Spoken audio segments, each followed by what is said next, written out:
Hello friends, welcome to the channel Yogakshem classes. पीछे पिक्चर दिख रही है आपको, ये है निकोलो मैकियावेली। आज हम इन्हीं के बारे में डिस्कस करेंगे। अच्छा, किसी ने चाणक्य का नाम सुना है? जैसे हमारे देश में आचार्य चाणक्य, महान विचारक, पॉलिटिकल साइंटिस्ट। अगर आप थोड़ा बहुत भी जो हिस्ट्री से पढ़ने वाले जो बच्चे हैं, हिस्ट्री ऑप्शनल जो पढ़ रहे हैं सिविल सर्विस में, या फिर थोड़ी बहुत भी हिस्ट्री जो जानते हैं, उन्होंने आचार्य चाणक्य के बारे में जरूर कुछ ना कुछ सुना होगा। ये तो खैर सभी जानते हैं कि वो बहुत बड़े पॉलिटिकल साइंटिस्ट थे, स्ट्रेटेजिस्ट थे। स्टेट क्राफ्ट के ऊपर उन्होंने काफी कुछ लिखा है और उनकी फेमस बुक अर्थशास्त्र में सीधा मतलब मैकियावेली को पढ़ाने से पहले मैं डायरेक्ट आचार्य चाणक्य के बारे में क्यों बात कर रहा हूँ, यानी कि कुछ ना कुछ लिंक है, इसीलिए मैं सीधा बात कर रहा हूं यहाँ पे आचार्य चाणक्य की पहले। क्योंकि अगर हमने चाणक्य को जान लिया, समझ लिया, पढ़ लिया, उनकी राइटिंग्स को समझ लिया, उनके विचारों को समझ लिया, और वो किस चीज से प्रभावित थे, किस वातावरण ने उनकी सोच को प्रभावित किया और उन्होंने फिर अपने काम करे। अगर हमने चाणक्य को जान लिया, उनको जानना हमारे लिए काफी आसान होगा मैकियावेली की कंपेयर में। क्यों? क्योंकि वो हमारे अपने देश के हैं, कहीं ना कहीं बचपन से हम उनका नाम तो कहीं ना कहीं सुनते आए हैं, थोड़ा बहुत जानते भी हैं। तो उनको तो सुनना हमारे लिए होगा आसान, उनको समझना तो। और अगर हमने उनको समझ लिया अच्छे से, तो मैकियावेली को भी हम जो है काफी इजीली समझ सकते हैं। निकोलो मैकियावेली जो है ना, ये एक मतलब ऐसा बोला जाता है कि प्लेटो से आइडियलिज्म शुरू हुआ, प्लेटो के बाद एरिस्टोटल आए, एरिस्टोटल ने थोड़ा सा मतलब आइडियलिज्म से उठ के थोड़ा सा रियलिज्म की बात करी, प्रैग्मेटिज्म की बात करी। मतलब थोड़ा सा इतना ज्यादा आइडियलिस्ट भी नहीं होना चाहिए और बहुत ही ज्यादा रियलिस्ट भी नहीं होना चाहिए, इतना ज्यादा मैटरिस्ट। अब ये जो है ये और ज्यादा एरिस्टोटल से प्रभावित हुए और उनके विचारों से प्रभावित होके और काफी ज्यादा आगे बढ़ गए ये उस डायरेक्शन में। हालांकि इनका टाइम पीरियड है और जो एरिस्टोटल प्लेटो का टाइम पीरियड है उसमें नहीं भी तो लगभग लगभग 2000 साल का डिफरेंस है। एरिस्टोटल हम पढ़ चुके हैं पहले ही, एरिस्टोटल जो है वो आचार्य चाणक्य के समकक्ष थे। उनके मतलब कंटेम्पररी थे, उनके समकालीन थे, समकक्ष नहीं, समकालीन थे उनके वो। तो निकोलो मैकियावेली जो है, निकोलो मैकियावेली इनका तो जन्म होता है 1469 में, भी पढ़ेंगे इनका इंट्रोडक्शन, इनका बैकग्राउंड के बारे में। तो मैकियावेली को जानने से पहले हमें थोड़ा बहुत आचार्य चाणक्य के बारे में जानना पड़ेगा। हमें मगध का इतिहास थोड़ा बहुत, हमें बहुत ज्यादा डिटेल में नहीं जाना उसमें, बट हाँ थोड़ा बहुत हमें जरूर जानना पड़ेगा, तो हम इजीली मतलब मैकियावेली को कैच कर पाएंगे। और अगर प्रीवियस ईयर के पेपर्स भी उठा के देखेंगे ना, तो सिविल सर्विस में तो क्वेश्चन भी आते हैं डायरेक्टली, मतलब के कंपैरिजन बिटवीन मैकियावेली एंड आचार्य चाणक्य, विष्णुगुप्त में मतलब क्या कंपैरिजन है। तो वो भी एक क्वेश्चन तो बनता ही है वहां पे डायरेक्टली, तो ये जरूरी बन जाता है। हम मैकियावेली की पर्सनैलिटी का अंदाजा जो है, वो किस तरीके के विचारक थे, क्या उनका जानना था, क्या उनका मानना था, हम इस एक कोट से उनकी लगा सकते हैं। प्रिंस उन्होंने एक बुक लिखी थी, जैसे आचार्य चाणक्य ने बुक लिखी, अर्थशास्त्र, ऐसे इन्होंने जो बुक लिखी वो प्रिंस लिखी।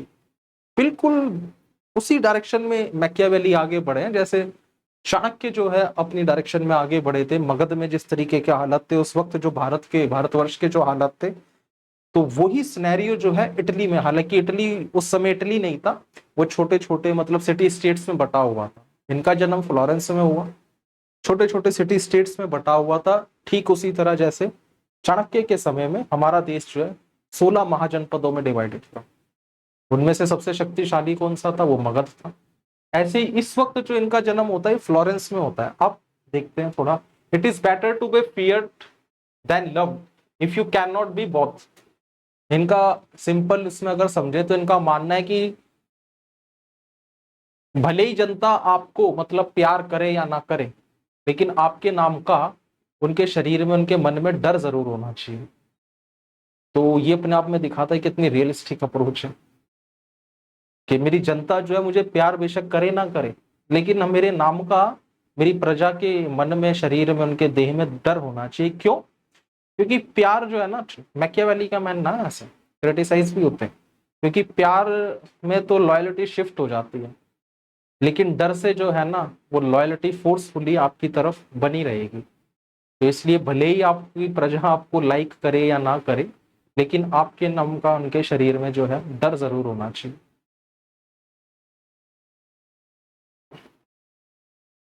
हम जब मैकियावेली को यहाँ पे कवर करेंगे तो मैं आपको, ये एक स्ट्रक्चर है, इस तरीके से हमें चलना पड़ेगा इस स्ट्रक्चर में। इंट्रोडक्शन डेफिनेटली उनका, मैं अभी आपको उनका मतलब उस समय इटली की क्या परिस्थितियां थी, इटली नहीं बोलेंगे उसको, सिटी स्टेट में डिवाइडेड था इटली का, यूनिफिकेशन तो बाद में हुआ है बहुत।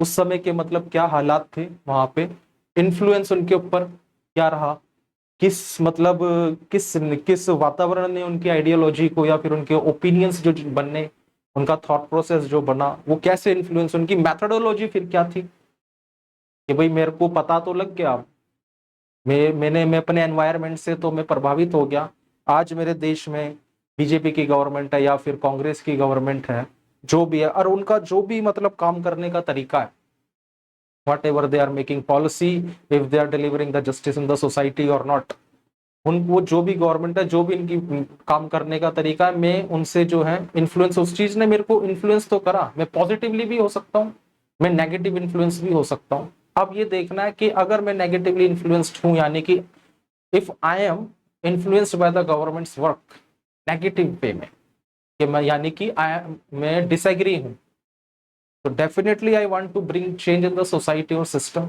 तो उसके लिए मेरी मेथोडोलॉजी तो कुछ ना कुछ होगी कि भाई मैं डिससेटिस्फाई हूँ गवर्नमेंट की फंक्शनिंग से, उसके काम करने के तरीके से, और वो जो भी समाज में डिलीवर जो कर रहे हैं वो जस्टिस तो है नहीं, तो मैं डेफिनेटली मैं समाज में जो है वो चेंज लाना चाहूंगा। तो उसके लिए मेरी कुछ कार्य पद्धति, मेरा कुछ प्लान होना चाहिए, मैं क्या करूंगा क्या नहीं करूंगा, कैसे मैं लोगों को अपनी तरफ आकर्षित करूंगा, क्या मेरी आगे की स्ट्रेटेजी होगी, तो ये मेथोडोलॉजी कहलाएगी। इनकी क्या मेथोडोलॉजी थी वो देखना है। उनकी इंपॉर्टेंट बुक्स, लिटरेसी लेगेसी इन पावर, सबसे इंपॉर्टेंट बुक उनकी जो है वो द प्रिंस ही है, एक और द डिस्कोर्स लिखी उन्होंने, आर्ट ऑफ वार भी लिखी। उनका सिग्निफिकेंस क्या है, रिडिफाइन पॉलिटिकल थॉट्स को रिडिफाइन कर दिया, इनको बोला जाता है, निकोलस मैकियावेली जो है इनको बोला जाता है एक ट्रांजिशनल थिंकर है ये, यानी कि ये मिडिएवल से यानी कि मॉडर्न की तरफ जाते हुए एक बीच का जो गैप है ना उसको कहीं ना कहीं फिलअप कर रहे हैं, यानी कि ये मिडिएवल थिंकर भी है और ये मॉडर्न थिंकर भी है, यहीं से यानी कि मॉडर्न थिंकिंग शुरू हो जाती है पॉलिटिकल साइंस में। जो एडवेंट जो होता है ना मॉडर्न थिंकिंग का, वो मैकियावेली से ही होता है, लेकिन इनको मिडिएवल में भी काउंट किया जाता है। अभी डिस्कस करेंगे इसके बारे में पूरा सिनेरियो। पॉलिटिकल रियलिज्म इनका देखेंगे, ह्यूमन नेचर को उन्होंने किस तरीके से देखा, मतलब ह्यूमन नेचर के बारे में उनका क्या विचार था, कि व्यक्ति का स्वभाव है कैसा, एक ओवरऑल कंटेक्स्ट में बात करता है, क्या वो सेल्फिश है, क्या वो ग्रेडी है, क्या वो भोला है, क्या वो दब्बू है, क्या वो डरपोक है क्या वो, ये व्यक्ति क्या है, मतलब इस बारे में वो अपने व्यूज देते हैं ह्यूमन नेचर के बारे में। स्टेट क्राफ्ट के ऊपर लिखते हैं, वो बहुत कुछ लिखते हैं। स्टेट क्राफ्ट यानी कि art of managing, art of managing the government, यानी कि आप किस तरीके से संचालन करते हो अपने देश का, संचालन इंटरनली और एक्सटर्नली। हालांकि स्टेट क्राफ्ट को आजकल एक्सटर्नल मतलब गवर्नमेंट जो किस तरीके से अपने मतलब विदेशों के साथ संबंध बनाती है, फॉरेन पॉलिसी से इसको ज्यादा जोड़ के देखा जाने लग गया, but somewhere it is an art of managing the government affairs, state craft होता है वो। इसके ऊपर मतलब ठीक वही मतलब जैसे आचार्य चाणक्य ने अर्थशास्त्र लिखी, अर्थशास्त्र था क्या, पब्लिक एडमिनिस्ट्रेशन एक तरीके से लिखा हुआ एक ग्रंथ था वो, यानी कि वो जो था डायरेक्शंस थी किंग को, चंद्रगुप्त को नहीं, कोई भी यानी कि भविष्य में आने वाले जो भी राजा होंगे, अर्थशास्त्र एक तरीके की गाइड बुक थी कि आपको इस तरीके से काम करना है, समाज में शांति बनी रहेगी, और अगर आप इसके अकॉर्डिंग नहीं चले तो आपको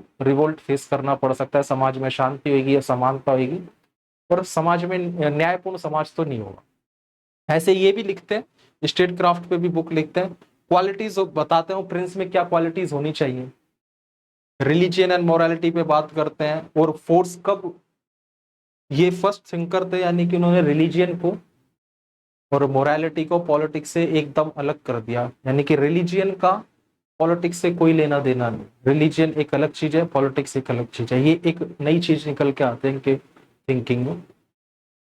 फोर्स कब यूज करनी चाहिए और फिर लास्ट में मतलब उनको मतलब किस तरीके से उनका क्रिटिसिज्म होता है, ये सब हम जो है देखेंगे। पहले अब मैं आपको थोड़ा 1 सेक।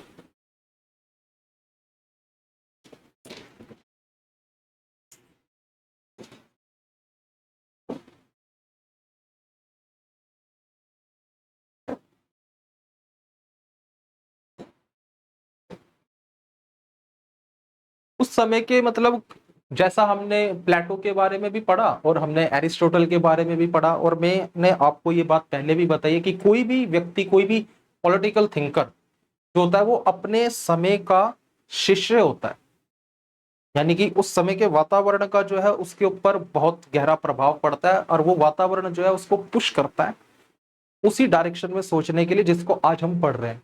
जो भी उनकी फिर राइटिंग्स होती है वो उस वातावरण से बहुत ज्यादा प्रभावित होती है, उसी डायरेक्शन में फिर वो थिंकर सोचता है। यानी कि इटली का, उस समय के इटली का क्या वातावरण था, क्या वहां पे पॉलिटिकल सिस्टम किस तरीके का था, सामाजिक ढांचा वहां पे क्या था, धर्म का कितना प्रभाव था या नहीं था, लोगों की मानसिकता कैसी थी, लोगों का ह्यूमन नेचर किस तरीके से उस जमाने में होता था, ये सब चीजें, अगर क्या वहां पे कोई वॉर चल रहा था या नहीं चल रहा था, ये सब चीजें जो है ये बड़ा मैटर करती हैं।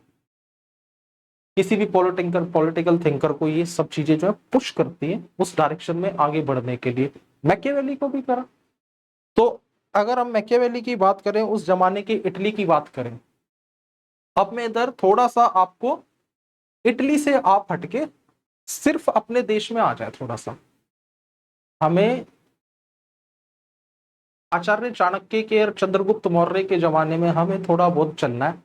आप उस कहानी को थोड़ा सा 5-10 मिनट सुन लेंगे तो आप बहुत इजीली इसको कनेक्ट कर जाएंगे। हमारे देश में क्या हुआ था, 16 महाजनपद थे। 16 महाजनपद आज बोला जाता था ना, और उनमें जो सबसे शक्तिशाली या कह लो सबसे पावरफुल, इकोनॉमिकली पॉलिटिकल स्टेबिलिटी के तौर पे देख लो, और सामाजिक वहां पे स्थिरता किस प्रकार की थी, शांति का वातावरण था, ये सब अगर इस हिसाब से अगर काउंट करें इस स्केल पे, तो सबसे पावरफुल वहां पे जो साम्राज्य था वो मगध था। मगध आज का बिहार, ये उस जमाने में ऐसा लगा लो जैसे आज यूनाइटेड स्टेट्स ऑफ अमेरिका। आज जिस बिहार को लेके लोगों का एक अलग ओपिनियन सेट है ना, कि बिहारी है तू बिहारी है, इस तरीके से कई मतलब अज्ञानी लोग हैं वो, जो मतलब बिहार को कम आंकते हैं। हालांकि बिहार की आज की स्थिति जो है वो तो लोग खैर उसी से इन्फ्लुएंस है, वो जो देखते हैं वो बोलते हैं, उनको इतना नहीं पता। लेकिन ये जो बिहार है ना, ये किसी जमाने में इस धरती का सबसे मतलब पावरफुल साम्राज्य यहाँ पे होता था, सबसे पावरफुल लोग यहाँ पे रहते थे। 16 महाजनपदों में तो सबसे मतलब पावरफुल था ये, और पूरी दुनिया में भी अगर देखा जाए तो मगध से ज्यादा शक्तिशाली कोई नहीं था। ये मैं क्यों बोल रहा हूँ इसको मैं अभी आपको आगे बता दूं। मगध जो था यानी कि आज का बिहार, यहाँ पे जो शासन था वो किसका था, यहाँ शासन था नंद वंश का। नंद वंश, महापद्मानंद, उन्होंने इसकी स्थापना करी, नंदवंश की, अपना राज्य चलाया, सब कुछ, मगध की बड़ी तरक्की हुई, बहुत वहां पे विकास हुआ। और उसके बाद उनका जो पुत्र आता है जिसको हम बोलते हैं धनानंद, उसके बाद धनानंद जो है मगध की गद्दी पे बैठता है। धनानंद मगध की गद्दी पे जो है धनानंद बैठता है। ये आपने लगभग लगभग ये नाम सुना होगा, कहीं ना कहीं थोड़ा बहुत जानते होंगे। अब सब कुछ ठीक चल रहा है मगध में, सब कुछ मतलब बहुत ठीक है एकदम, वहां पे स्थिति मतलब वहां के लोग पैसे से बहुत मजबूत हैं, और इकोनॉमिकल बड़े पावरफुल है, पॉलिटिकल सब कुछ ठीक है, बहुत बड़ी आर्मी है इसकी धनानंद की। तो फिर यानी कि इतना टर्मोइल आने की फिर वजह हुई क्या, क्या था। तो ये जो धनानंद है ना, ये है सत्ता के नशे में चूर एक व्यक्ति। मतलब हेरिडिटरी था, मतलब इनके फादर जो थे महापद्मनंद, उनको मतलब उन्होंने मतलब अपना साम्राज्य स्थापित किया, और उसके बाद धनानंद गद्दी पे बैठ जाता है, इनको सब कुछ मिलता है, और ये बहुत अच्छा भी चलाते हैं, ऐसी बात नहीं है, मतलब काफी पावरफुल रूलर है, सब कुछ ठीक है, चल रहा है, सब अच्छे तरीके से चल रहा है। इसी दौरान एक पर्सनैलिटी पिक्चर में आती है, उनका जन्म जो होता है वो भी मतलब मगध में ही पले बड़े होते हैं, जिनका नाम है विष्णुगुप्त।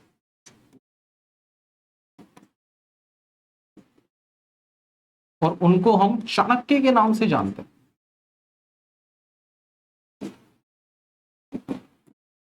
सभी ने सुना होगा इनका नाम। तो पार्लियामेंट में हमारे राजनेता खड़े होकर इनको कोट करते हैं आजकल, जिनको सो कॉल्ड चाणक्य भी बोला जाता है हमारे कई नेताओं को, है ना। उनमें और आज के नेताओं में तो खैर बहुत फर्क है, क्योंकि ये पॉलिटिकल लीडर तो कोई थे नहीं, ये तो स्ट्रेटेजिस्ट थे। तो चाणक्य का जन्म होता है मगध में ही, इनका बचपन वहां पे बीतता है और ये देखते हैं स्थिति सब कुछ ठीक है। उसके बाद ये उच्च शिक्षा प्राप्त करने के लिए चले जाते हैं तक्षशिला। तक्षशिला, टैक्सिला ग्रीक लोग उसको बोलते थे इंग्लिश उस जमाने में। तक्षशिला विश्वविद्यालय यानी कि आज के अफगानिस्तान में तक्षशिला विश्वविद्यालय में, वहां पे चले जाते हैं उच्च शिक्षा ग्रहण करने, और वहां पे ये पॉलिटिकल साइंस के जो है प्रोफेसर बन जाते हैं। वहीं पढ़ते हैं और वहीं पॉलिटिकल साइंस के ये प्रोफेसर भी बन जाते हैं। अब वो तक्षशिला कहां पर है? वो है बिल्कुल भारत के नॉर्थ वेस्ट फ्रंटियर, बिल्कुल भारत के उस नॉर्थ वेस्ट फ्रंट पे, अफगानिस्तान पे। और वो जो एरिया है वो जुड़ा हुआ है, मतलब वो दुनिया को भारत से जोड़ने वाला एरिया है। उसी समय में क्या होता है, इस दौरान देखने में आया कि अब मगध की स्थिति कहीं ना कहीं, मगध में स्थिति अब थोड़ी सी लचर होती जा रही है। अब वहां पे करप्शन है सोसाइटी में, पॉलिटिकल लीडर्स जो है करप्ट हो रहे हैं, सिस्टम में करप्शन है, और लोगों के अंदर राष्ट्र भावना जो है वो कहीं ना कहीं वो है नहीं है भारत में ना। राष्ट्र के प्रति मतलब कुछ करने का जो जज्बा है वो कहीं ना कहीं लोगों के अंदर से खोता जा रहा है। Acharya Chanakya was the first man जिन्होंने नेशनलिज्म की बात करी, राष्ट्रवाद की बात करी, और अखंड भारत की उन्होंने बात करी। आचार्य चाणक्य थे जिन्होंने अखंड भारत की बात करी और करा भी। तो आचार्य चाणक्य जो है तक्षशिला यूनिवर्सिटी में क्या है, पॉलिटिकल साइंस के प्रोफेसर है। इसी दौरान एक घटना घटती है, बड़ी महत्वपूर्ण घटना घटती है। आप सभी ने नाम सुना होगा अलेक्जेंडर द ग्रेट, जिसको हम बोलते हैं सिकंदर। सिकंदर का नाम सुना है ना? बोलो भाई। सिकंदर जो है दुनिया को जीतने चला था, और उसने जीता भी, जहां गया वहां उसने अपने सरकारें बनाता गया और आगे बढ़ता गया, अपनी सरकारें बनाता गया, आगे बढ़ता गया, फतेह करता गया, वहां के राजाओं को हराया और आगे बढ़ता गया, भारत भी आया।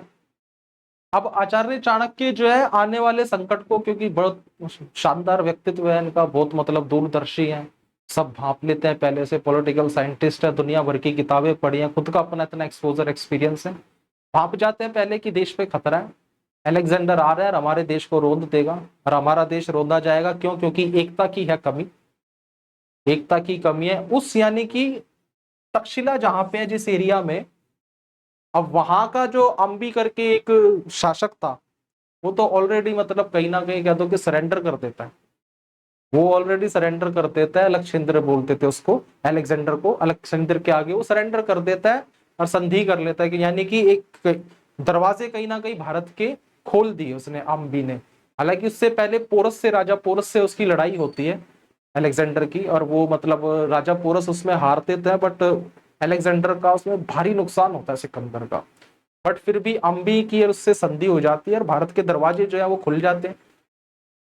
आचार्य चाणक्य अब आते हैं वापस, आचार्य चाणक्य आते हैं वापस, मगध याद आता है उनको, उनका मातृभूमि है मगध। अब मगध जो है यहाँ पे है धनानंद, बहुत पावरफुल आर्मी है इसकी, बहुत पैसे वाला शासक है, बहुत पावरफुल आर्मी है, बहुत पता नहीं कितने हाथी घोड़े और कितने रथ तांगे, जो भी उस समय की रिक्वायरमेंट, जो भी आर्टिलरीज चाहिए होती थी ना, आर्म्स जो भी चाहिए उस समय, वो सब है मगध के पास, पैसे की कोई कमी नहीं है। तो आचार्य चाणक्य जो है वो धनानंद के पास जाते हैं, धनानंद के पास जाते हैं वो, और धनानंद से रिक्वेस्ट करते हैं कि महाराज हमारे देश पे बहुत भारी संकट आया है, और अलकचंद्र नामक जो यवन योद्धा है वो हमारे देश में मतलब घुसने वाला है, अटैक कर देगा और पूरे देश पे कब्जा कर लेगा।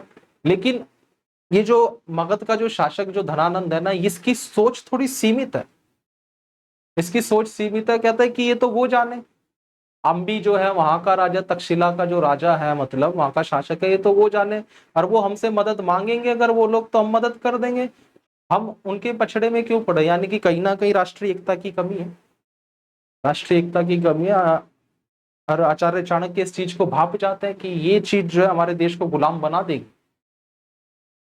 तो वो बहुत रिक्वेस्ट करते हैं कि सर देश पे संकट है और आपकी बहुत पावरफुल आर्मी है और ऐसे ये सब आप कंट्रोल कर सकते हो। लेकिन उस समय क्या होता है, मतलब उस समय क्या होता है, उनका बहुत अपमान किया जाता है। आचार्य चाणक्य का धनानंद जो है उनको बहुत अपमान किया करते हैं कि तू एक ब्राह्मण है, तू एक मतलब हमारी दान दक्षिणा पे पलने वाला तू ब्राह्मण, और तू हमारे आगे हमें एडवाइस दे रहा है आके, तू मतलब हमें ऑर्डर दे रहा है तू एक तरीके से। वो कहता है, आचार्य चाणक्य कहते हैं कि सर मैं ऑर्डर नहीं दे रहा, मैं आपसे याचना कर रहा हूँ कि देश पे संकट है, आप आए एक्शन ले। तो वो मतलब आचार्य चाणक्य का मतलब बहुत अपमान होता है और वहां पे उनको धक्के मार के उनको वहां से बाहर निकाला जाता है। आचार्य चाणक्य जो है ना, उस दिन अपनी शिखा, जिसको चोटी बोलता है, उसको खोल देते हैं।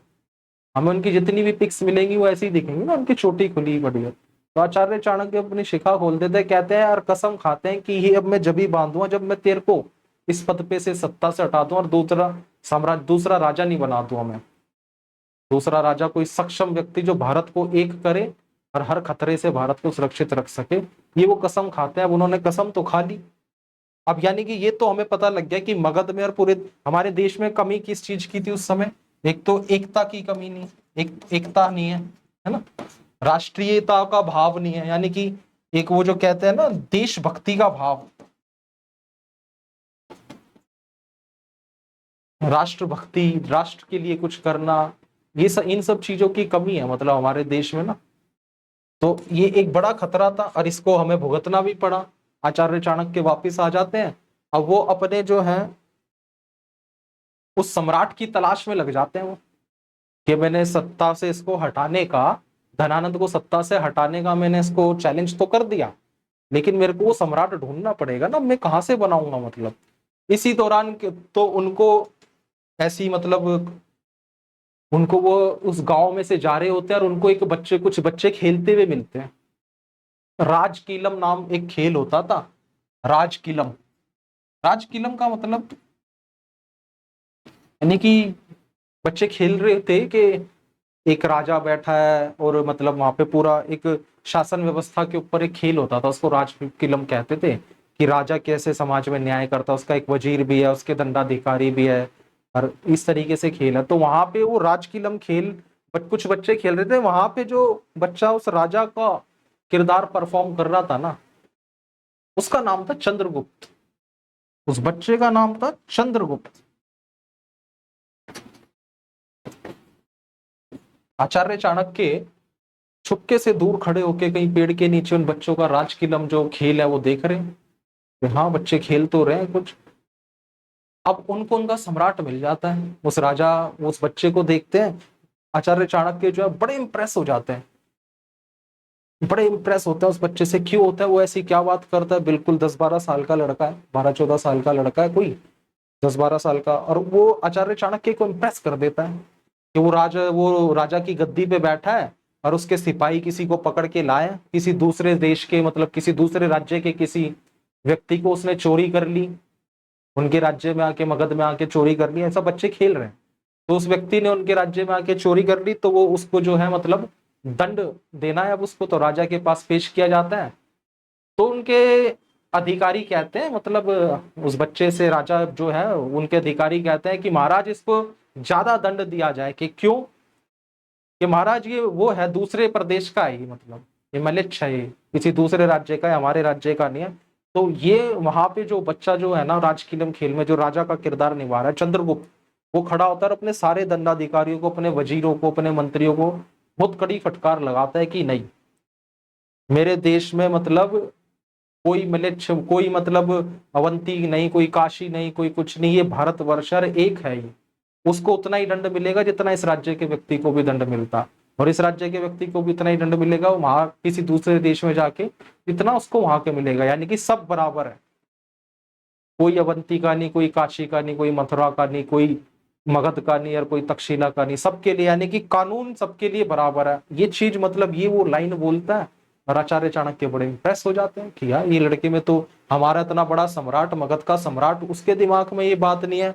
तक्षशिला में अम्बी जो है मतलब वो संधि करके बैठ गया उससे, उसके दिमाग में ये बात नहीं है, 10 साल के बच्चे के दिमाग में ये बात है। तो आचार्य चाणक्य पिक दैट गाय, उसको पिक करते हैं और उसको मतलब पूरा ब्रिंगिंग करते हैं, उसको पढ़ाते हैं, लिखाते हैं, उसको वहां ले जाते हैं अपने साथ, तक्षशिला ले जाते हैं, वहां पे उसको शस्त्रों का शास्त्रों का दोनों दोनों ज्ञान देते हैं और उसको एक परफेक्ट एक किंग के तौर पे उसको तैयार करते हैं। इसी दौरान वहां क्या होता है कि अलकनंदा की जो सेना है वो काफी थक गई है, क्योंकि वो दुनिया को फतेह करता हुआ आ रहा है, वो काफी थक गई है। और अब उनको एक ये भी आभास हो गया कि इस इंडिया में यहाँ पे एक ऐसी सेना है मगध में कि उसको डिफीट करना इतना आसान नहीं होगा, क्योंकि वो पावर में हमसे ज्यादा है, वो पावर में भी क्या है, हमसे ज्यादा है, उनके पास हमसे ज्यादा हथियार हैं, हमसे ज्यादा मतलब रथ है, घोड़े हैं, हाथी हैं, पैसा उनके पास हमसे ज्यादा है, मैन पावर भी उनके पास हमसे ज्यादा है। तो ये चीज चाहिए होती है, और स्ट्रेटेजिस्ट भी डेफिनेटली उनके पास, उनका धनानंद का तो बहुत अच्छा स्ट्रेटेजिस्ट है जिनको राक्षस के नाम से जानते हैं ना। बाद में आचार्य चाणक्य उसको चंद्रगुप्त को जब शासक बनाते हैं तो उसको अपनी टीम में ही मिला लेते हैं। तो उनके तो बहुत अच्छे अच्छे स्ट्रेटेजिस्ट भी है। तो अलेक्जेंडर की फोर्स को, अलेक्जेंडर की सेना को ये बात पता लग जाती है और वो कहीं ना कहीं वो निश्चय करते हैं, वो अपने ऑर्डर टाल देते हैं मतलब अलेक्जेंडर का। तो अलेक्जेंडर, उनको पता लग जाता है कि यहाँ शायद हम जीत नहीं पाएंगे मगध से, अगर हम भारत में एंट्री करते हैं तो यहाँ पे एक बहुत बड़ी सेना है, बहुत विशाल साम्राज्य है और बहुत पावरफुल है हमसे भी ज्यादा, इनको डिफीट करना शायद इतना आसान होगा नहीं, और हमारी अब शायद वैसी स्थिति भी नहीं रही है, हम काफी थक चुके हैं।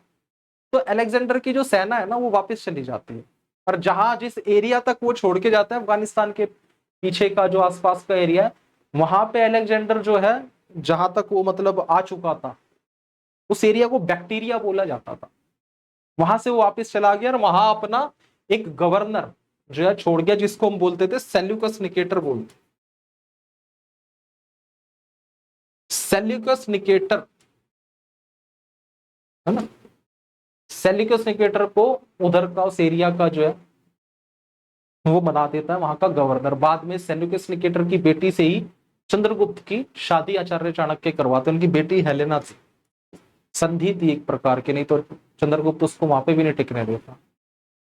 तो मैंने ये स्टोरी क्यों बताई, यानी कि आचार्य चाणक्य को उसका प्रिंस मिल गया चंद्रगुप्त के रूप में, उनको वो प्रिंस मिला, राजकुमार मिला, उन्होंने उसको वेल ट्रीट करा, उसको ग्रूम करा अपने तरीके से, उसको पढ़ाया, उसको शास्त्र पढ़ाया, उसको शस्त्रों का भी ज्ञान दिया, सब कुछ एकदम जेंटलमैन, और लड़ाई में किसी से ना डरने वाला ना हारने वाला चक्रवर्ती सम्राट बनाने का संकल्प आचार्य चाणक्य ने ले लिया। चंद्रगुप्त यानी कि उनको मिल गया। समस्या क्या क्या थी उस वक्त, राष्ट्रीय एकता का अभाव था, और सोसाइटी में करप्ट, सोसाइटी करप्ट हो चुकी थी, पॉलिटिकल सिस्टम एकदम भ्रष्ट हो चुका था, इकोनॉमिकली डैमेज हो रहा था सब कुछ, यानी कि डिक्लाइन की तरफ जा रहा था पूरा देश, मगध भी और पूरा देश भी डिक्लाइन डिक्लाइन हो रहा था उसका। इन सब चीजों ने आचार्य चाणक्य को पुश करा to bring change in the society, और उसके लिए उनको क्या करना पड़ा, उसके लिए उनको करना पड़ा चंद्रगुप्त की खोज, कि एक ऐसा मेरे को चाहिए कोई राजा, शासक जो इस देश की बागडोर संभाल सके और इसको ऐसे बांध के रख सके और इस देश में एकता लाए। उनको उनका मिल गया, और फिर बनाने के बाद, चंद्रगुप्त को शासक बनाने के बाद आचार्य चाणक्य जो है वो एक पुस्तक की, एक ग्रंथ की रचना करते हैं जिसको हम आज जानते हैं अर्थशास्त्र के नाम से। यूजली कंफ्यूज हो जाते हैं बच्चे इसको, इकोनॉमिक्स, आज इकोनॉमिक्स को हिंदी में अर्थशास्त्री बोला जाता है, बट ये सिर्फ इकोनॉमिक्स पे लिखी हुई बुक नहीं है, ये काफी हद तक स्टेट क्राफ्ट पे, यानी कि स्टेट क्राफ्ट का मतलब होता है गवर्नमेंट के अफेयर्स को कैसे मैनेज किया जाए, है ना? उसमें इकोनॉमिक्स भी हो सकती है, उसमें पॉलिटिक्स पॉलिसी भी हो सकती है, पब्लिक पॉलिसी भी हो सकती है, उसमें पब्लिक एडमिनिस्ट्रेशन भी हो सकता है, उसमें सोशियोलॉजी भी हो सकती है, धर्म का राजनीति के साथ क्या संबंध होगा, राजा के कर्तव्य क्या होंगे, जनता के अधिकार क्या होंगे, जनता के कर्तव्य क्या होंगे, राजा के अधिकार क्या होंगे, ये सब बातें उसमें, विदेशों के साथ संबंध हमें किस प्रकार बनाने, किस देश के साथ बनाने, किसके साथ नहीं बनाने, हर चीज का जिक्र यानी कि आचार्य चाणक्य ने जो है अर्थशास्त्र में कर दिया। और एक तरीके से ये गाइड बुक हो गई कि आप इसको फॉलो करो और सब कुछ सही रहेगा। थोड़ा कनेक्ट करके आपको थोड़ा बहुत समझ आ गया होगा, मैं समझता हूँ। अब हम वापस चलते हैं, इटली में चलते हैं अब हम वापस मैकियावेली के पास।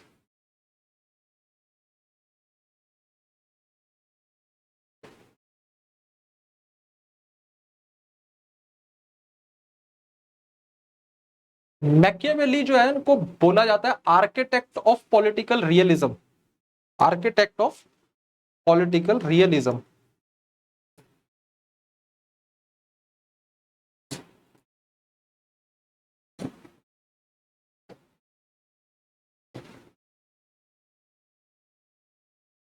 रियलिज्म का क्या मतलब होता है, एक हमने पढ़ा था जब हम प्लेटो को पढ़ रहे थे, एक होता है आइडियलिज्म, यानी कि हम कल्पनाओं में सोचते हैं, सब कुछ बहुत अच्छा इमेजिन भी करते हैं, और जो प्रेजेंट में उसकी बात हम कम करते हैं, क्या होगा इस पे हम बात बहुत ज्यादा करने लगते हैं कि अगर हम ऐसा कर देंगे तो ऐसा होगा, अगर ऐसा कर देंगे तो ऐसा होगा, ऐसा होना चाहिए, ये होना चाहिए, ऐसा फिलोसफर किंग होना चाहिए, मतलब कल्पनाओं की उड़ान भरते हैं। सच्चाई से कुछ खास इतना ज्यादा लेना देना है नहीं, उसमें मोरालिटी की भी बहुत बातें होती है, उसमें एथिक्स की भी बहुत बातें होती है। रियलिज्म इन सबसे परे होता है, रियलिज्म होता है कि what is the need of the time, आज की जरूरत क्या है। आज की जरूरत है कि सरकार को, मतलब राजा को, उसका कंट्रोल होना चाहिए सोसाइटी के ऊपर, उसकी प्रजा के ऊपर उसका कंट्रोल होना चाहिए, नहीं तो रिवोल्ट कर देंगे।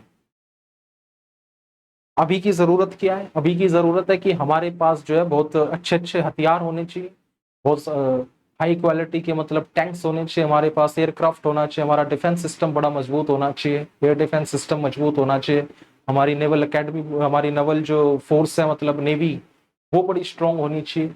और अगर ये सब स्ट्रांग नहीं होगा, अगर हमने ये सब गेन नहीं करा, देश पे कब्जा हो जाएगा, आइडियलिज्म साइड में रखा रह जाएगा। क्या करेंगे उस आइडियलिज्म का कि हम ना तो अपना मिलिट्री का डेवलपमेंट ही नहीं कर रहे हैं, हम अच्छे अच्छे मतलब रिसर्च ही नहीं कर रहे, अगर डीआरडीओ ना ही हो, हम अच्छे मतलब हाई लेवल की रिसर्च ना करें, हमारे पास ना अच्छे गन्स होंगे, ना अच्छे फायर सिस्टम होगा, डिफेंस सिस्टम होगा, एयर डिफेंस सिस्टम, कुछ नहीं होगा, तो आज चाइना घुस जाए हमारे देश में, पाकिस्तान घुस जाए, लेकिन हम तो आइडियलिस्ट हैं, अगर यही सोच के बैठे रहे कि नहीं हमने इनका क्या बिगाड़ा है तो ये हमारा क्या कर लेंगे, हो सकता है सामने वाले की सोच ऐसी ना हो, वो तो कब्जा कर लेगा ना। तो रियलिटी क्या है, रियलिज्म का मतलब होता है रियलिटी से, रियलिटी है कि what is the need of the time at the time, right now we what we are required a high class, a high quality air defense system, high quality arms, tanks, ये सब चाहिए, ये reality है। तो इनको बोला जाता है पॉलिटिकल रियलिज्म में कि रियलिटी में बात करो, प्रेजेंट में आज की जरूरत क्या है उस पर बात करो।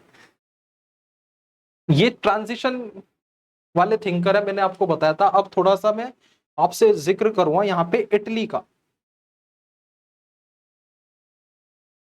जैसे भारत, अभी मैंने आपको बताया, जैसे भारत में 16 महाजनपद थे, अलग अलग महाजनपद थे, उस जमाने के इटली में भी क्या था, सिटी स्टेट्स थे, छोटे छोटे सिटी स्टेट्स थे, मिलान था, है ना, और सिसिली था उस जमाने में, सिसिली, और एक ये अपना, इनका जन्म कहाँ होता है, फ्लोरेंस में, मैकियावेली का जन्म होता है फ्लोरेंस में,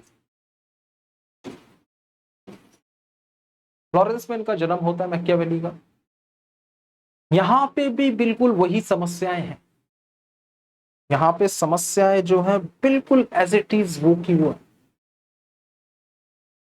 जैसे यहाँ पे राष्ट्रीय एकता का भाव है, कम कम है, वहां पे भी था, वहां पे क्योंकि सिटी स्टेट्स में डिवाइडेड था, इंटीग्रिटी थी नहीं पूरे देश में, और पॉलिटिकल सिस्टम करप्ट हो चुका था, ये सब समस्याएं थी। तो और इसी दौरान फ्लोरेंस में 1469 में जन्म होता है निकोलो मैकियावेली का। 1469 में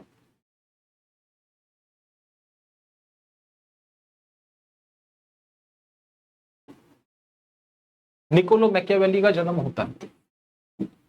अभी जो 1469 है, ये आप देखो इस टाइम को, ये जो टाइम है ना, यूरोप में क्या हो रहा है, रेनेसा का टाइम है, पुनर्जागरण।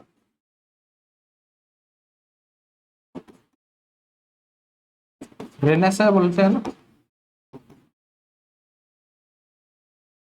इटली में जो है ना, इटली से हुई पुनर्जागरण की जो शुरुआत है, रेनेसा की शुरुआत जो है इटली से हुई, यानी कि इसका मतलब क्या है, लोगों ने वहां पे, अभी तक जो सत्ता जो कायम थी वो किसकी थी, चर्च की थी, पोप ने चर्च का जो इंटरफेयर था वो पूरी तरीके से मतलब होता था। पॉलिटिक्स में भी उनका इंटरफेयर पूरा होता था कि चर्च ने अगर फादर ने बोल दिया, पॉप ने बोल दिया कि आपको जो है आपका अगला राजा यही होना चाहिए, तो लोग उसकी तरफ हो जाएंगे, उसको लाइक करने लगेंगे। यानी कि कौन who should be the next king, ये डिसाइड करता था कहीं ना कहीं चर्च। यानी कि पॉलिटिक्स में रिलीजियन का इंटरफेयर था उस जमाने में, उससे पहले मतलब। लेकिन अब जो है वो सामंती व्यवस्था छूट के, उसके बाद ये पादरियों का भी पीछे छूट के अब थोड़ा सा पुनर्जागरण का दौर आ गया था। अब आर्ट को बड़ा मतलब वहां पे पैट्रोनेज मिल रहा था, लिटरेसी को बहुत ज्यादा मिल रहा था, साहित्य को मतलब पेंटिंग्स हो रही थी, इन सब चीजों को बहुत ज्यादा प्रोत्साहन वहां पे मिल रहा था। लोगों को अपने विचारों को मतलब कहीं ना कहीं अब प्रोजेक्ट करने की थोड़ी बहुत आजादी अब आ गई थी। सबसे ज्यादा इम्पैक्ट इसका मिला कि देखने को मिला आर्ट्स की फॉर्म में, वहां पे लियोनार्डो दा विंची करके, आपने सबने नाम सुना होगा, लियोनार्डो दा विंसी जो थे, वहां एक बहुत बड़ा पेंटिंग उन्होंने मतलब बहुत शानदार पेंटिंग बनाई, और उसके थ्रू उन्होंने समाज की जो भी मतलब बुराइयां थी अच्छाई थी उसको प्रोजेक्ट करने के, उनको दिखाने की कोशिश की। ये पहले इतना अलाउड था नहीं, ये बाद में होने लगा इस दौर में आके पुनर्जागरण। यानी कि लोगों की सोच जो है अब कहीं ना कहीं ट्रांजिशन में थी। यानी कि मैकियावेली जो है, मैकियावेली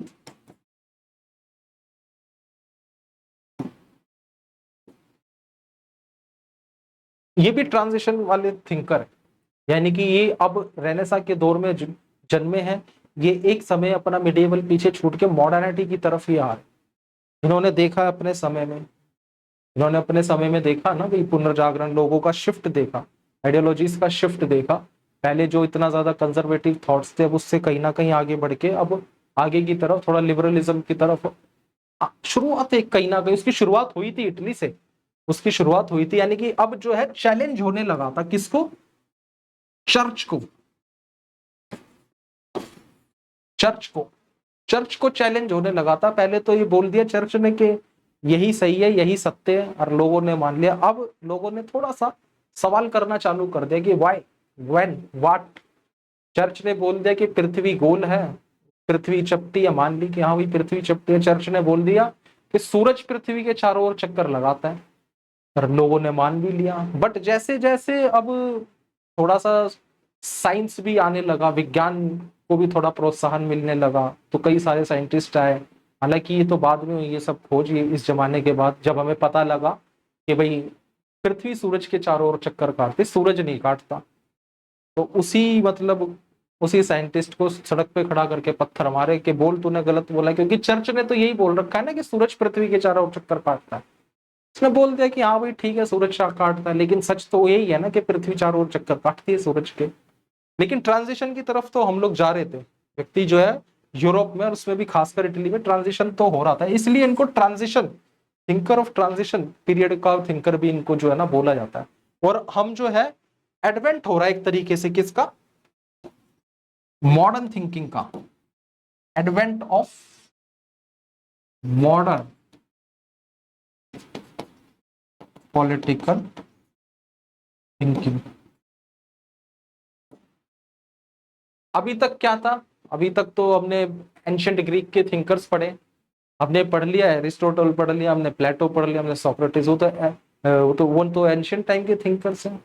आइडियलिज्म था वहां उस जमाने में, स्टेट सब कुछ होता था, स्टेट के बारे में बात करते थे। हालांकि स्टेट के बारे में ये सब कुछ भी बात कर रहे हैं, लेकिन थिंकिंग का तरीका थोड़ा सा अब अलग है। तो इनको क्या बोला जाता है, इनके विचारों से यानी कि एडवेंट हो जाता है, यानी कि शुरुआत हो जाती है मॉडर्न पॉलिटिकल थिंकिंग की मैकियावेली के टाइम से। इटली में चल क्या रहा था, इटली टूटा हुआ था, सिटी स्टेट्स में डिवाइडेड था पूरा, बहुत ज्यादा करप्शन था सोसाइटी में, राजा जो थे वहां पे ठीक से, जो भी वहां का शासक था वो ठीक से काम नहीं कर रहा था, और सब जो है एकदम गड़बड़ वहां पे चल रहा था। एक बहुत प्रसिद्ध वहां की फैमिली थी, मेडिची फैमिली जिसको बोलते हैं, मेडिसी फैमिली। ये बहुत बड़े क्या थे, बैंकर थे, बैंकर थे ये बहुत बड़े, मतलब आर्ट को, साइंस को, इस चीज को भी पैट्रोनेज करते थे। और इनका डायरेक्टली कंट्रोल था वहां के मतलब पॉलिटिकल सिस्टम पे, फ्लोरेंस के पॉलिटिकल सिस्टम पे इनका डायरेक्टली बहुत ज्यादा कंट्रोल था। तो मेडिसी फैमिली का वहां पे रहता था, उसके बाद वहां पे डेमोक्रेसी आई, और डेमोक्रेसी नहीं मतलब रिपब्लिक, वहां पे रिपब्लिक फॉर्म ऑफ गवर्नमेंट वहां पे बना जो भी है। और उसके बाद मैकियावेली जो है 1498 में, 94 में सॉरी, अपना जो है कार्यकाल जो है चालू करता है, यानी कि अपनी इनको एक जॉब मिलती है 1494 में, इनको जॉब मिलती है जब वहां पे रिपब्लिक जब सिस्टम जब आ जाता है 1494 में ही got job as a diplomat. वहां की सरकार में, फ्लोरेंस की सरकार में इनको डिप्लोमेट के तौर पे इनको जो है जॉब मिलती है। ये अपना करियर चलाते हैं वहां पे, मतलब सब कुछ करते हैं, ये अपना 14-15 साल की जॉब होती है। फिर दोबारा से लगभग 15-17 साल बाद स्पेनिश आर्मी की सहायता से दोबारा से मेडिसी फैमिली का वहां पे कंट्रोल आता है। वहां से फिर उसको मतलब सत्ता से हटा दिया जाता है, रिपब्लिक फॉर्म ऑफ गवर्नमेंट फिर हट जाती है, और दोबारा से मेडिसी परिवार जो है ना उसका दोबारा से कंट्रोल अब इटली पे होता है। अब जब दोबारा से उनका कंट्रोल इटली पे हो जाता है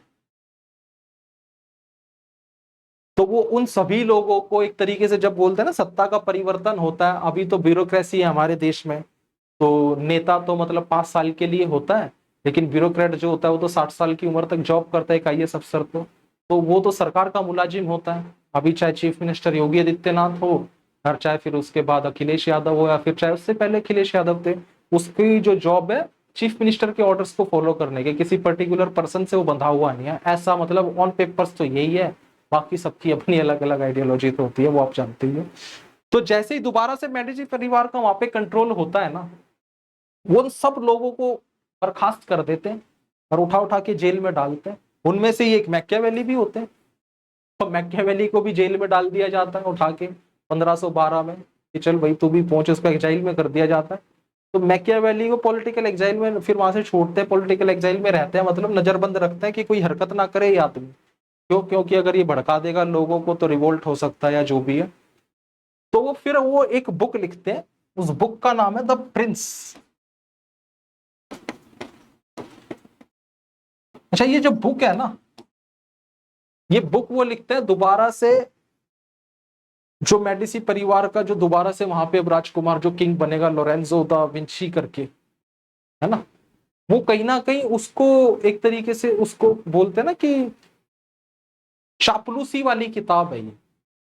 द प्रिंस मैकियावेली लिखते हैं, और एक तरीके से चापलूसी वाली किताब है ये पब्लिश हालांकि बहुत बाद में होती है।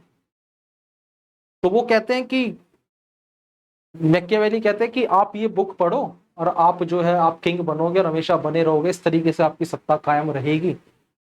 तो मतलब ये एक तरीके से उस राजा को, उस समय के राजा को कहीं ना कहीं प्लीज करने के लिए था ये, निकोलो मैकियावेली ने एक किताब लिखी। हालांकि वो उनके अपोजिट थे, उन्होंने उसको भी उठा के जेल में डाल दिया था मैकियावेली को, बट फिर भी उन्होंने पॉलिटिकल एग्जाइल में रहते हुए प्रिंस लिख दी बुक। अब प्रिंस लिखी कहीं ना कहीं उस, जैसे आचार्य चाणक्य का तो एक फर्क है थोड़ा सा, आचार्य चाणक्य का तो डायरेक्ट कॉन्फ्लिक्ट हो गया था, मतलब आचार्य चाणक्य का डायरेक्ट कॉन्फ्लिक्ट धनानंद से हो गया था, और उन्होंने चैलेंज करा था धनानंद को कि मैं तेरे को सत्ता से हटा दूंगा, और ये मैं तेरे को चैलेंज कर रहा हूँ और मैं कसम खाता हूँ, ये मैं प्रण लेता हूँ आज कि ये मेरी जो छोटी है, ये जो मेरी शिखा है ना, इसको मैं बांधूंगा नहीं जब तक मैं तेरे को सत्ता से, इस गद्दी पे से तेरे को हटा नहीं दूंगा, क्योंकि तूने इस देश का सर्वनाश कर दिया और तू यहाँ से हटेगा, अब तेरी उल्टी गिनती चालू है। उन्होंने डायरेक्ट चैलेंज करा और वो उन्होंने करके भी दिखाया, आचार्य चाणक्य ने उसको हटा दिया, सत्ता पे से हटा दिया। चंद्रगुप्त को वो प्रिपेयर करते हैं और ऐसी ऐसी स्ट्रेटजीज बनाते हैं, सभी मतलब जितने भी बाकी के महागठबंधन जो होते हैं, जितने भी संघ होते हैं, सबको अपने साथ मिलकर उसके ऊपर अटैक करते हैं, उसको हटा देते हैं वहां से। लेकिन मैकियावेली के केस में क्या है, इनको जेल में डाल दिया, पॉलिटिकल एक्साइल में रखा। अब ये क्या करते हैं कि भाई ये उसको प्लीज करने के लिए, यानी कि उसको मतलब आकर्षित करने के लिए, ताकि उसको छोड़ दे, इनको मतलब दोबारा से जॉब मिल जाए उनके, मतलब उसमें पॉलिटिकल उसमें डिप्लोमेट की जॉब मिल जाए, तो प्रिंस करके बुक लिखता है। ये प्रिंस जो है ये बिल्कुल वही है जो अर्थशास्त्र है, अर्थशास्त्र जैसे स्टेट क्राफ्ट पे, पब्लिक पॉलिसी पे, पब्लिक एडमिनिस्ट्रेशन पे, सोसाइटी में और लोगों के मतलब क्या कर्तव्य क्या अधिकार, राजा के क्या कर्तव्य क्या अधिकार, ठीक उसी तरीके से। हालांकि ये तो अधिकारों की बात बिल्कुल करेंगे नहीं निकोलस मैकियावेली, तो ये सिर्फ ड्यूटीज की बात करते हैं। तो प्रिंस में बिल्कुल एक तरीके से डायरेक्शंस है कि राजा को कैसे कैसे उसके एक्शन होने चाहिए, अगर वो ऐसे करेगा तो वो सत्ता में बना रहेगा और वो कैप्चर भी कर पाएगा और सत्ताओं को भी हासिल कर पाएगा। पॉलिटिकल एक्सपेंशन अपना कर पाएगा। क्लियर है? अब देखते हैं हम इनको।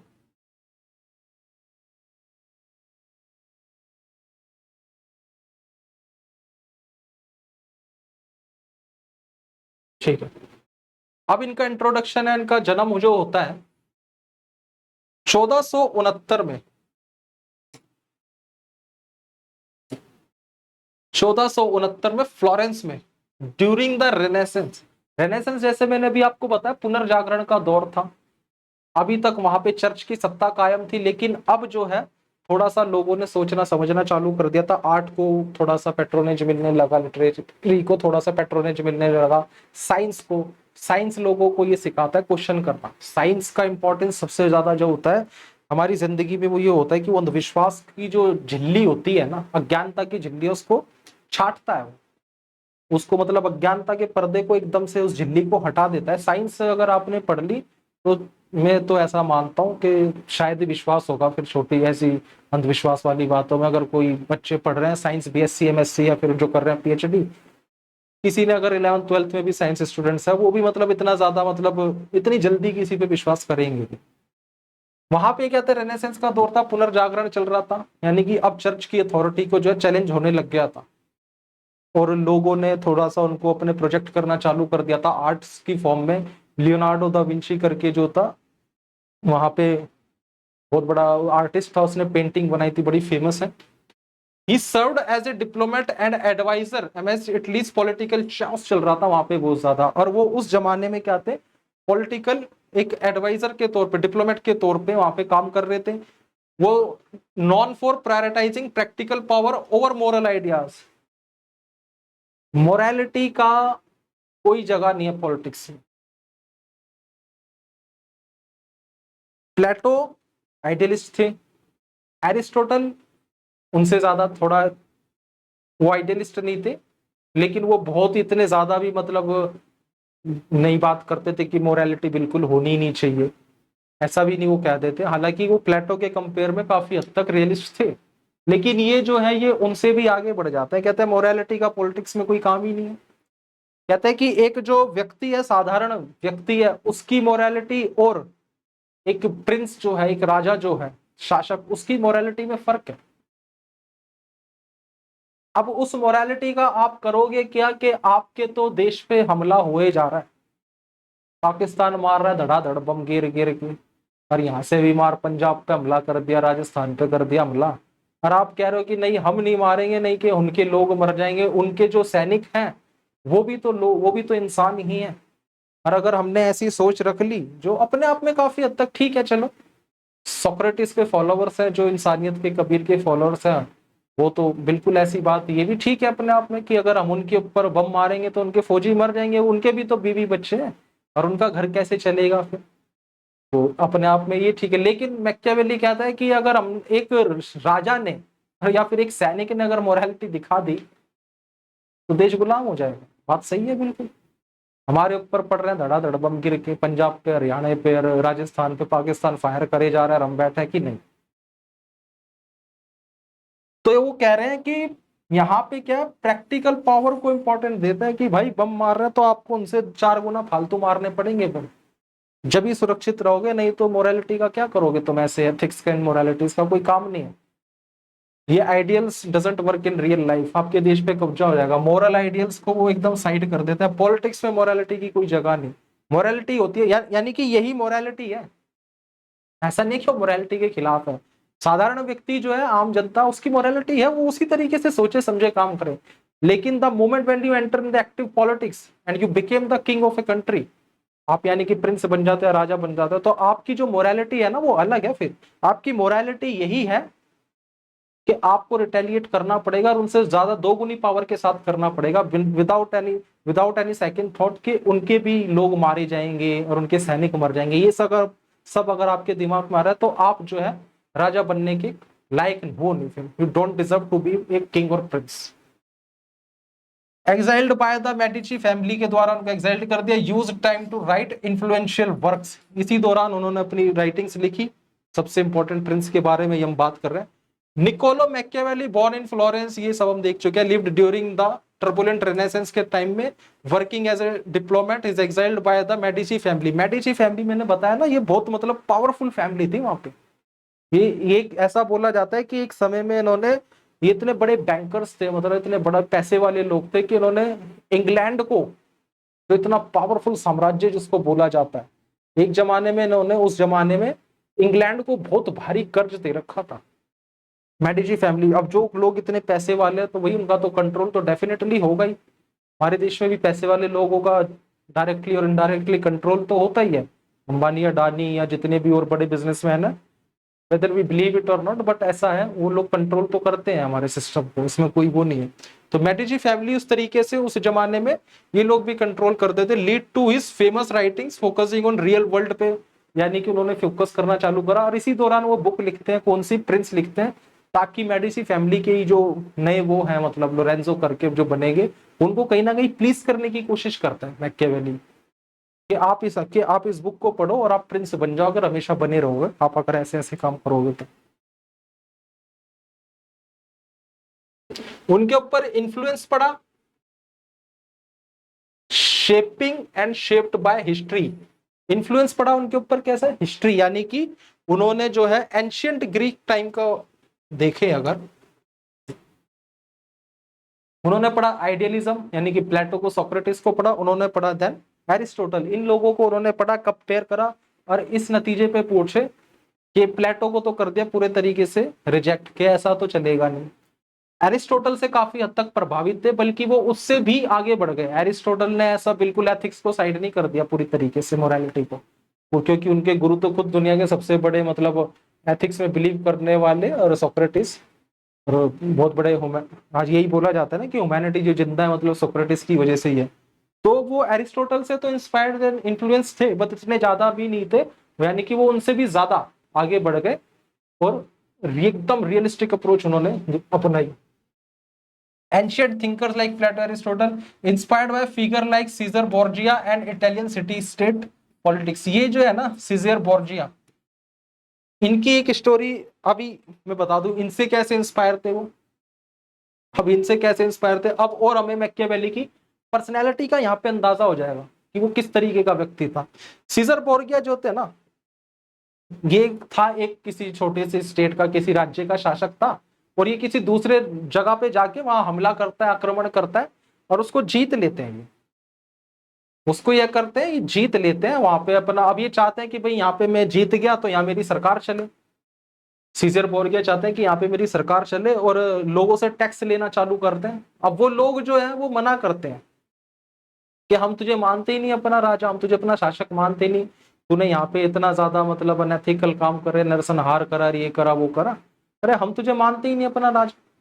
वो लोग दे रिफ्यूज टू पे टैक्स टू सीजर बोर्गिया। तो वो बड़ा परेशान हो जाता है कि लोग तो मेरा ऑर्डर मान ही नहीं रहे, तो फिर मैं इस टेरिटरी का जीत के करूंगा क्या। भाई हमने, अगर हम मान लो हमने अपने पड़ोसी राज्य पर, पड़ोसी मुल्क पे, पाकिस्तान पे हमारी सेना ने कब्जा कर लिया, बट वहां की जनता हमें एक्सेप्ट ही नहीं कर रही, तो हमेशा एक ऑलवेज रिवोल्ट है ना वो तो हमेशा।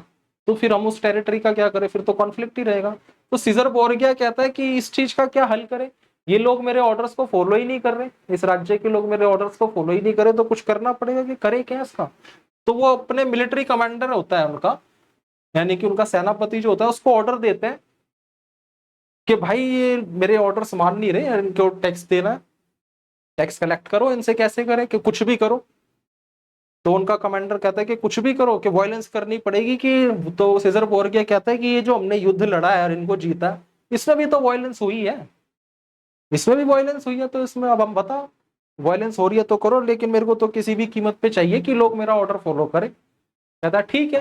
तो वो जाता है लोगों के पास, उनको समझाता है कि भाई अपना आप जो है टैक्स लेने आया हूं मैं, आपको टैक्स देना पड़ेगा, नहीं तो मैं जान से मार दूंगा आपको। लोग मना करते हैं। तो वो जो उनका मिलिट्री कमांडर होता है, वो इतना ज्यादा मतलब इतना ज्यादा वहां पे मैसेकेयर करता है कि किसी माँ के सामने उसके बच्चे को मार दिया, किसी बच्चे के सामने उसके बूढ़े माता पिता को मार दिया, और एकदम सबके सामने, ताकि लोगों के अंदर दहशत आ जाए। वो लोग डर जाते हैं कि ये क्या है, ये तो बहुत ही ज्यादा मतलब हैवानियत है, ये तो हैवानियत की हदें पार कर रहे, बच्चे को खड़ा कर रहे उसके सामने, आप उसकी माँ को और बाप को मार रहे हो। तो डर जाते हैं लोग। तो फिर वहां पे आता है सीजर बोर्गिया आता है। अब वो मतलब पॉलिटिकल स्ट्रेटेजिस्ट है। अब वो सीजर बोर्गिया वहां पे आता है, कहता है कि क्या हुआ, कि सर हम टैक्स देने से मना कर रहे थे, ये आपका मिलिट्री कमांडर आया और ये तो देखो इसने क्या हाल करा है, यहाँ पे इसने लोगों को इतना ज्यादा मतलब मर्डर करते हैं, मैस्कर यहाँ पे इसने मतलब इतने ज्यादा वायलेंस इसने कर दी। तब वो क्या करता है सीजर बोर्गिया, उन सब लोगों के सामने उसका सिर धड़ से अलग कर देता है, अपने मिलिट्री कमांडर का ही। वो लोग और ज्यादा शॉक हो जाते हैं, वो लोग जो है वो और ज्यादा शॉक हो जाते हैं कि ये कौन आ गया। मतलब वो कहीं ना कहीं वो एक तरीके से उनका हीरो तो चलो बन गया कि भाई इसने बदला ले लिया हमारा, और अपने ही मिलिट्री कमांडर का मतलब हत्या कर दी। एक उसकी पॉलिटिक्स का एक मतलब वो था, एक टूल था, उसने इसको मतलब अपने मिलिट्री कमांडर को यूज करा। तो लोगों के सामने उनका उसका सिर धड़ से अलग कर देता है। लोग डर भी जाते हैं और ये सोचते हैं कि इसने अपने मिलिट्री कमांडर को ही नहीं छोड़ा जब, तो ये हमें क्या छोड़ेगा। टैक्स आना चालू। अब ऐसे व्यक्ति से निकोलस मैकियावेली जो है, अगर वो इंस्पायर हो रहा है तो हम अंदाजा लगा सकते हैं ना कि वो किस प्रकार का व्यक्ति है। यानी कि एंड जस्टिफाई मीन्स,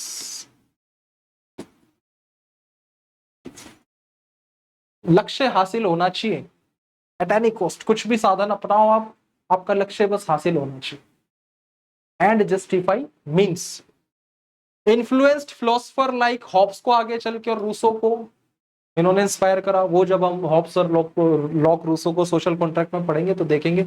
अब modern leaders strategist and diplomacy, आज भी मतलब मैकियावेली की इंटरनेशनल पॉलिटिक्स जो है ना, अगर वो चलती है इंटरनेशनल पॉलिटिक्स, अगर आज देखें वो सबसे ज्यादा अगर उसमें कोई फॉलो होता है तो निकोलो मैकियावेली होता है। भाई हम अपने डेफिनेटली ये तो एक ही यूनिवर्सल ट्रुथ बन चुका है कि हम दूसरे से पहले अपना भला चाहेंगे, है ना।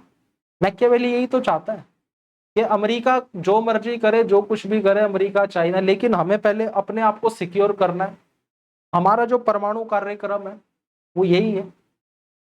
हम किसी के ऊपर अटैक नहीं कर रहे भाई, ठीक है, लेकिन हम अपने आप को प्रिपेयर रखेंगे। ये रियलिटी है, ये रियलिज्म। क्योंकि अगर हमारे पास परमाणु हथियार नहीं है, और चाइना पे भी है, पाकिस्तान पे भी है, तो इनसिक्योरिटी हमारे करते ही पाकिस्तान ने भी कर लिया था। मैकियावेली का ही कॉन्सेप्ट है। रियलिटी थी कि पाकिस्तान डर में आ गया ना, हमने करा टेस्ट करा 98 में वाजपेयी साहब की गवर्नमेंट में, 2 महीने बाद पाकिस्तान ने अपने आप को टेस्ट कर लिया और वो बन गए परमाणु पावर। क्योंकि उनको खतरा हो गया था कि ये तो परमाणु पावर बन गए, मारेंगे, देखे हमारे ऊपर हो गया कब्जा। तो उन्होंने भी रियलिटी सोची ना, ये रियलिज्म है। यानी कि आज की जो वर्ल्ड पॉलिटिक्स, इंटरनेशनल पॉलिटिक्स है, कोई भी देश सबसे पहले अपने देश के हित में सोचता है, अपने राष्ट्र के हित में सोचता है। यानी कि राष्ट्र हित में सोचना कहीं ना कहीं इंटरनेशनल पॉलिटिक्स में निकोलो मैकियावेली से प्रभावित एक वो है।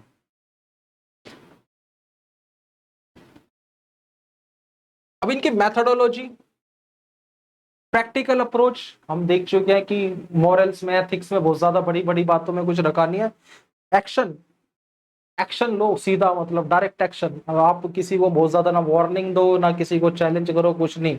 अगर पाकिस्तान या चाइना कुछ दिक्कत कर रहा है तो उठा के मारो, सीधा मिसाइल उनके फारिग करो, जो होगा देखा जाएगा। एक्शन रिक्वायर्ड, यानी ये practical relied on the observation and historical. उन्होंने हिस्टोरिकल एनालिसिस करा, और वो उनके इस अप्रोच का कोई वो हवा में भी बात कर नहीं रहे थे ना। उन्होंने देखा भाई, उन्होंने एंशिएंट ग्रीक फिलोसफी पढ़ी, एंशिएंट ग्रीक के बारे में हिस्ट्री जानी उसकी, कि भाई एंशिएंट ग्रीक में क्या चल रहा था, पेलोपोनेशियन वॉर चल रहा था वहां पे।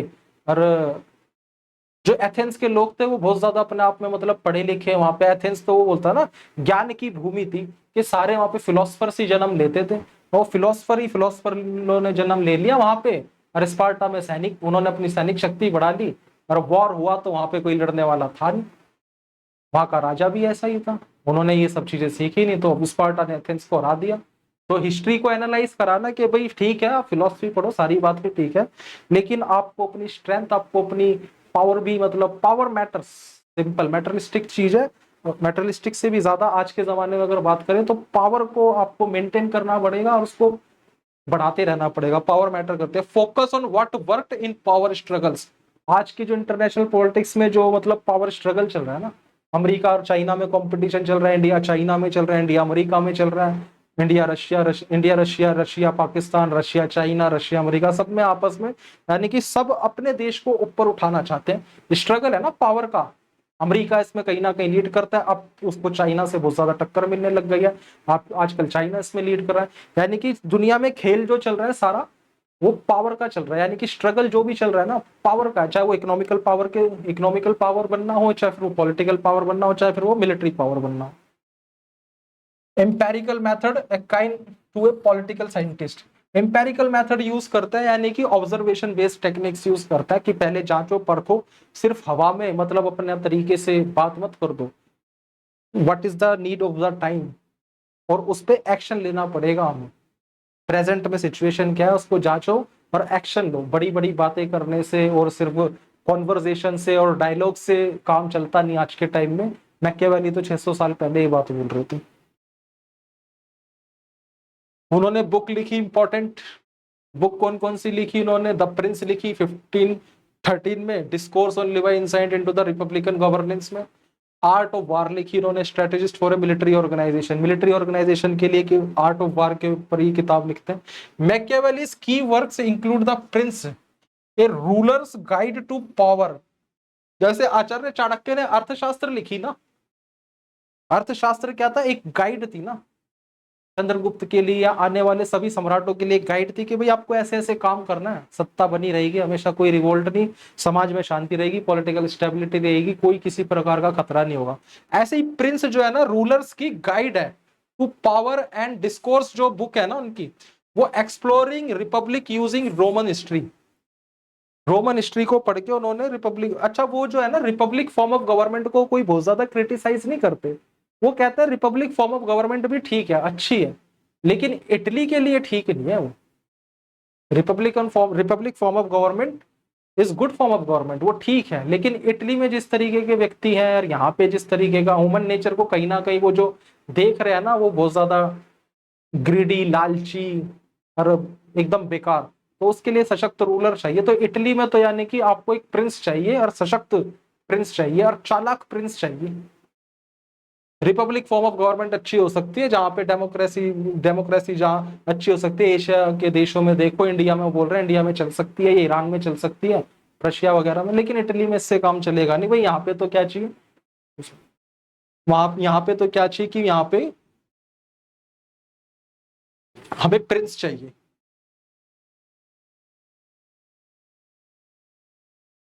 इनका सिग्निफिकेंस क्या है?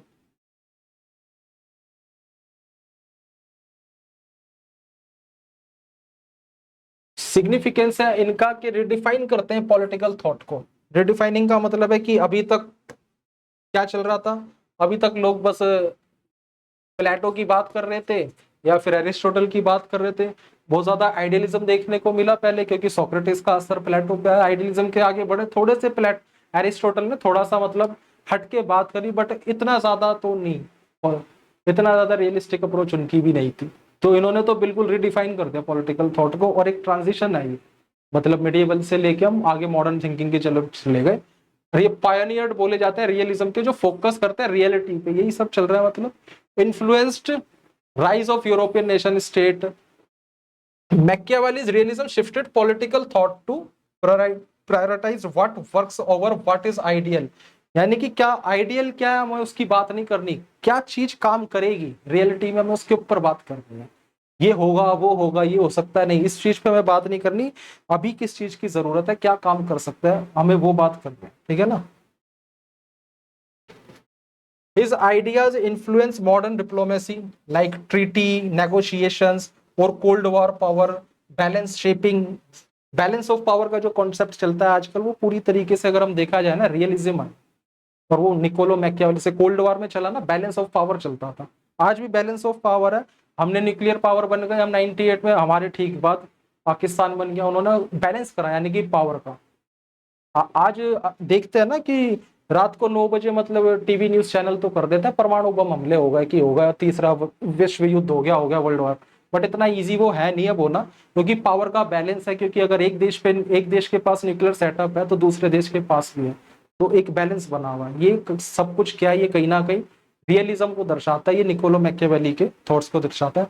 हम इसी टॉपिक को आगे भी टेकअप करेंगे नेक्स्ट क्लास में, अभी हम इसको यहीं तक देखते रहिए मेरा चैनल योगक्षेम। Thank you.